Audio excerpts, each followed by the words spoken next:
Good morning, good afternoon, good evening, or as we like to say here at Shady Acres Woodshop, howdy!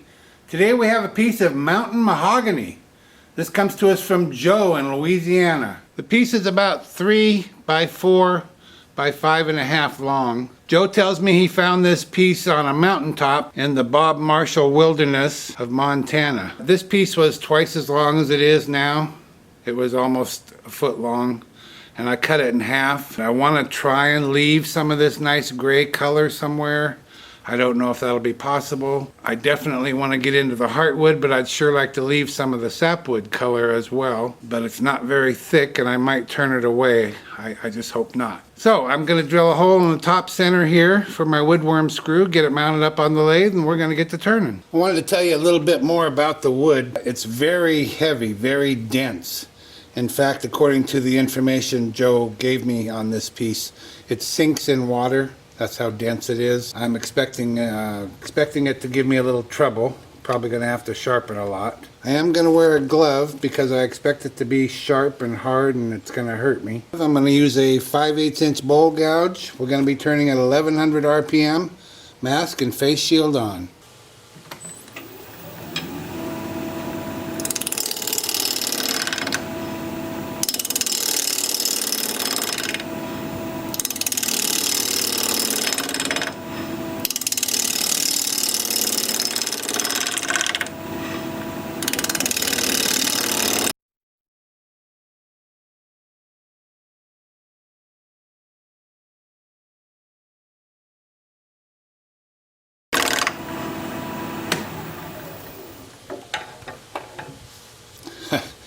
Now, I recently said in a video that wood doesn't just blow up, that people say it just blew up on me, and I kind of chuckled at that.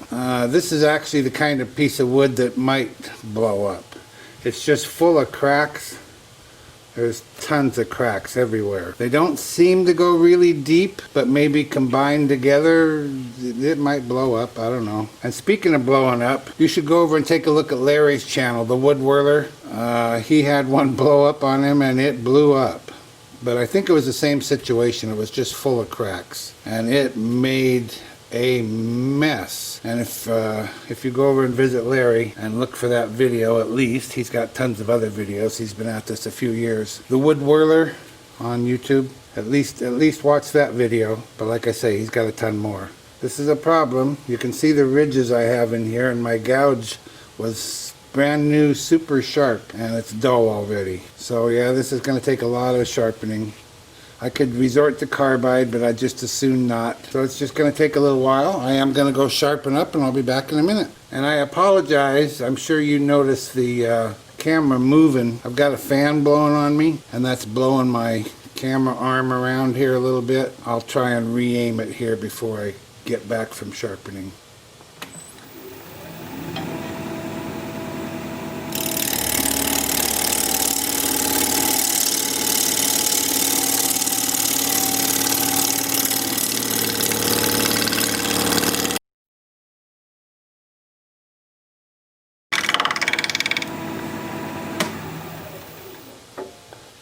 I think I'll work on the bottom here, create a tenon. That'll tell me where I can go with this corner.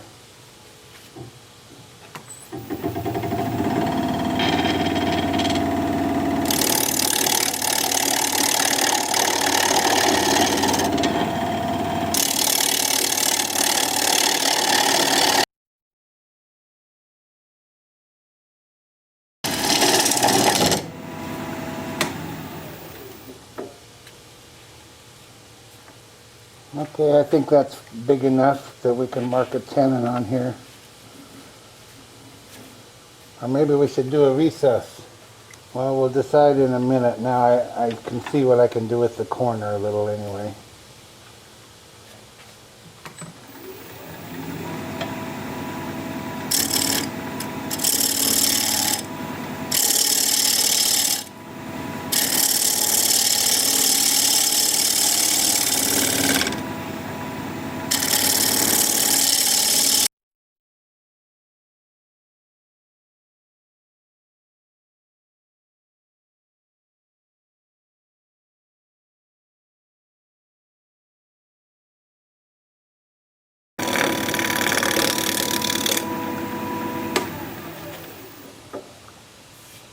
I think that's about it for the outside profile. I'm going to leave these.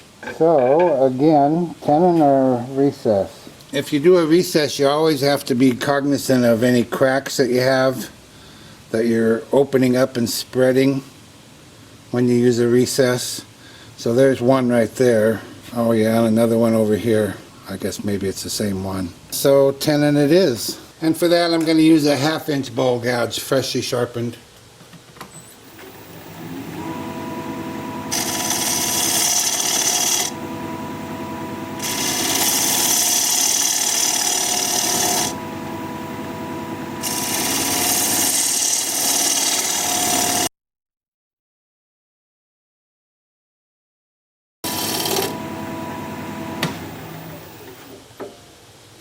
I need to make this area here wide enough for my chuck jaws to get in there and have a place to set, so I'm going to switch to a 3/8 inch swept-back bowl gouge.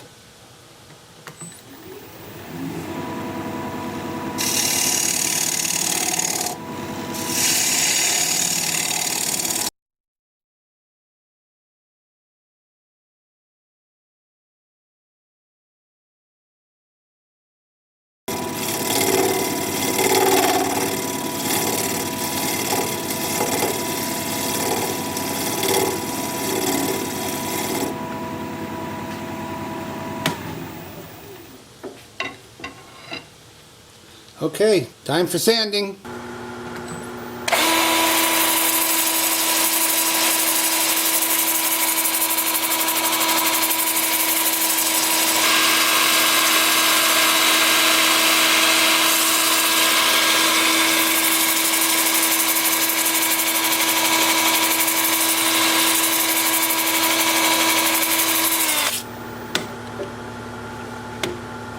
I'm starting at 80 grit on my 2-inch disc sander. I'm going to work up through 400 at least. I'm just torn about a finish on here.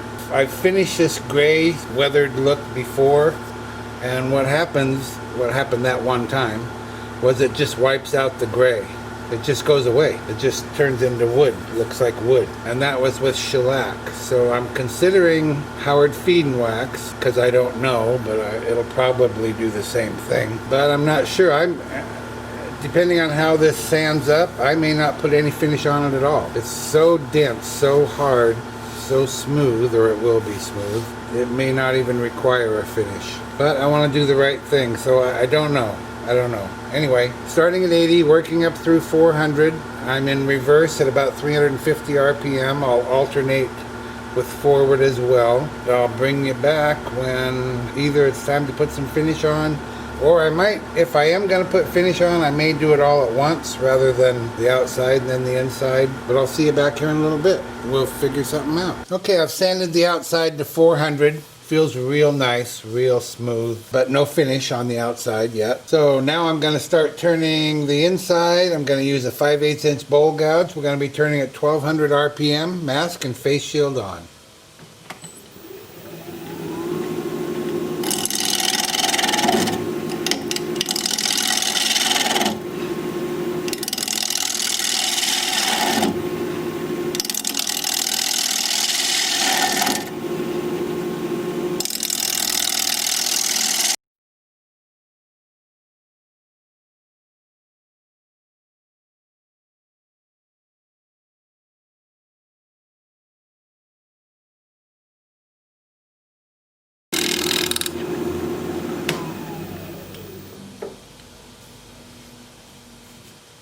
That crack there goes actually all the way through. It's not real big, but it comes clear over here and clear over here.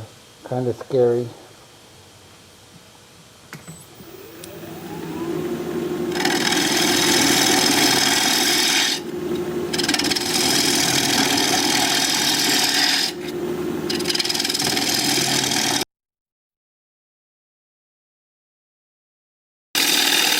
Whoa.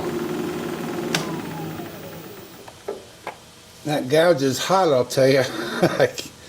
Oh yeah. Woo. That's something. Well, it's turning better than I thought it might, being so hard, but I am dull. I'm going to go sharpen up. Be right back.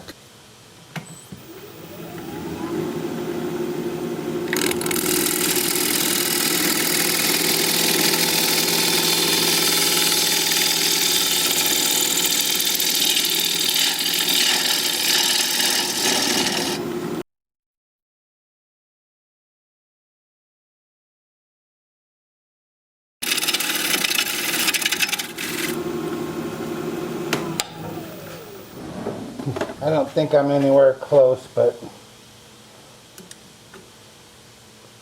no, about 1.25 inches. Just keeping my eye on this gap. It's actually pretty thin right there. Whoa, very thin right there, huh?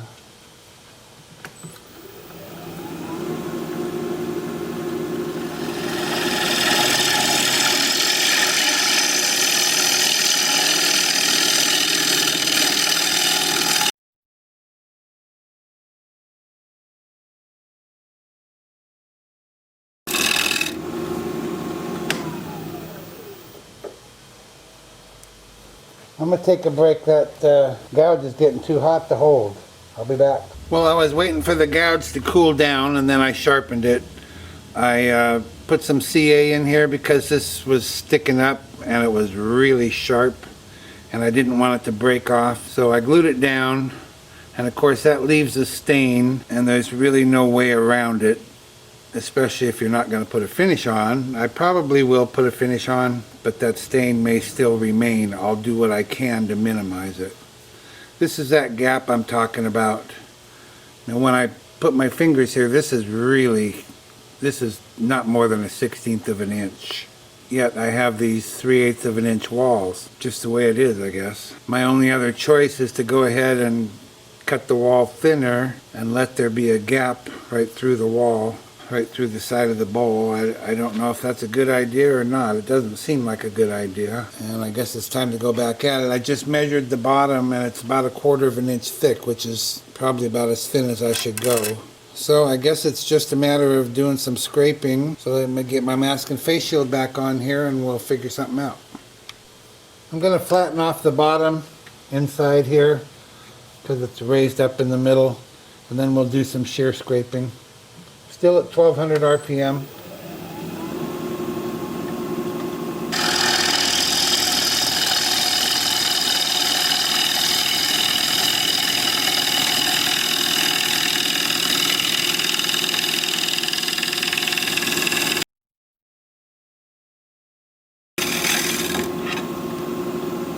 Well, I'm going to have to use my scraper, I guess.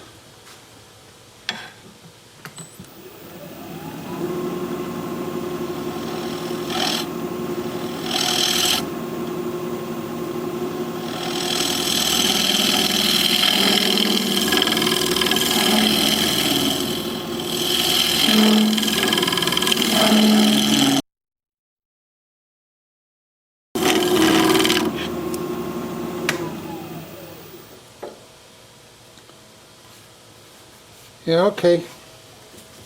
Time for sanding. Well, I feel like a couple of things. I feel like I have to sand this edge, and I'm almost positive when I do I'm going to lose that gray color, and that's too bad. Also feel like if I don't sand it, in any event, when I put the finish on, which is going to be Howard Feed and Wax, I think it's going to wipe out that gray anyway. That's what happened before with the shellac, and I think that's what would happen even with the feed and wax. It's a gamble. I just feel like I need to sand this, especially along this edge. It's very sharp. So I'm going to sand it, and we're going to lose the gray, and that's just the way it is. I'm going to start sanding with my Sandoflex. I'm going to sand all of that gray and this inside edge because it's, like I said, it's quite sharp. And then I'm going to switch to my 2-inch sanding disc starting at 80 grit, and I'll sand the inside, and I'll show you both of those as soon as I get my mask on. And this is 180 grit.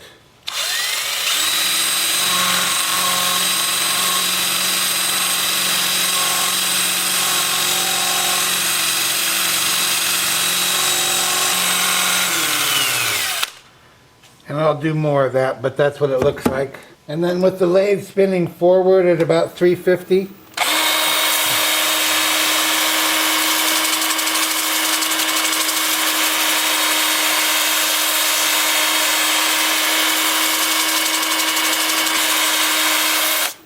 And it looks like that's going to be pretty easy. I will bring you back when it's time to put that finish on. See you in a bit. Well, even after sanding that edge, we still have some gray left, but I'll just bet you it's going to go away here as soon as I put some finish on it. And again, this is Howard Feed and Wax that I'm using. And I'm putting it on the inside and the outside because I didn't do the outside yet. There's kind of a hint of gray left, kind of darker color anyway. So maybe that's something. And in case you're new to the channel, my goal is to always keep as much nature in the piece as I can. And that's why I'm trying to preserve the gray, the weathering. Boy, a lot of cracks in here. And they kept catching my sanding pad. I really tore it up pretty good. And yeah, I could have filled them. I pretty much don't do that. Once in a great while, if it serves some purpose other than appearance. This piece is so dry. Joe told me that he found this many years ago. So that's kind of what it looks like. So I'm going to let this set up for about a half an hour. I'll buff it up and I'll bring it back when it's time to take that tenon off.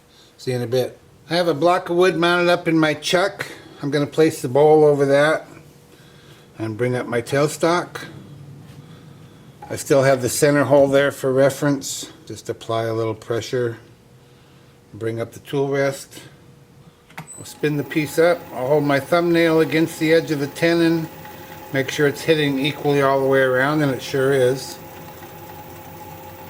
And I'm just going to take a 3/8 inch standard grind bowl gouge and begin to removing that tenon.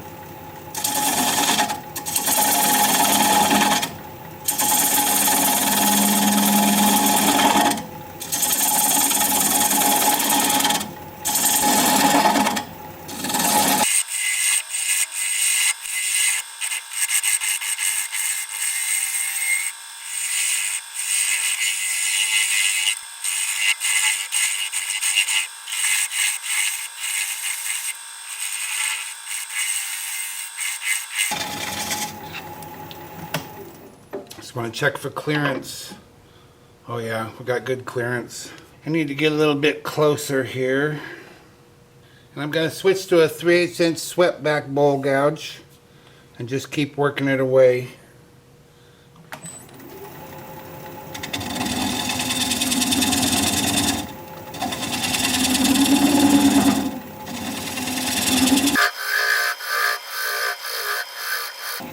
Now I'm going to slow the speed down to about 400 RPM.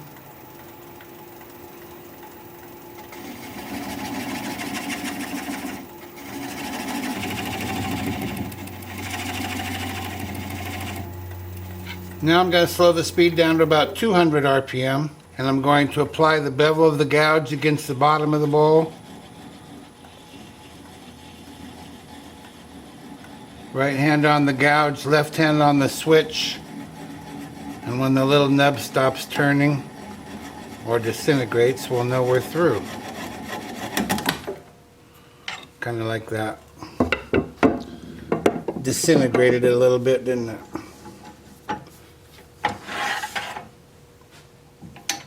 Then I'll just take this over to the workbench, sand it up, sign it, get it finished, and I'll be right back.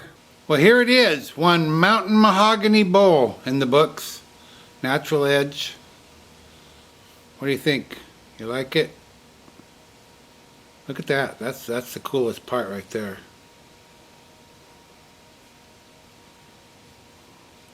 Real pretty grain.